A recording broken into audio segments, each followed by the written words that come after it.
that there can be regulations on abortion so long as the life and the health of the mother are taken into account. And when I voted as a senator, I did not think that that was the case. The kinds of cases that fall at the end of pregnancy are often the most heartbreaking, painful decisions for families to make. I have met with women who, toward the end of their pregnancy, get the worst news one could get, that their health is in jeopardy if they continue to carry to term, or that something terrible has happened or just been discovered about the pregnancy.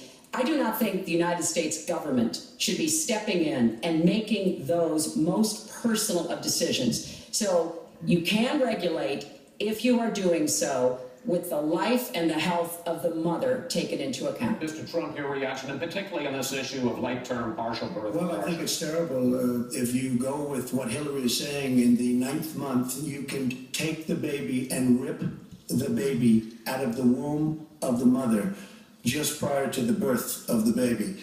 Now, you can say that that's okay, and Hillary can say that that's okay, but it's not okay with me.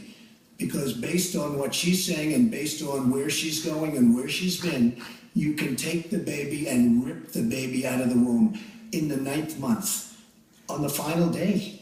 And that's not acceptable. Well, that is not what happens in these cases. And using that kind of scare rhetoric is just terribly unfortunate. You should meet with some of the women that I've met with, women I've known over the course of my life. This is one of the worst possible choices that any woman and her family has to make. And I do not believe the government should be making it. You know, I've had the great honor of traveling across the world on behalf of our country. I've been to countries where governments either forced women to have abortions like they used to do in China, or forced women to bear children like they used to do in Romania. And I can tell you the government has no business in the decisions that women make with their families in accordance with their faith, with medical advice, and I will stand up for that right.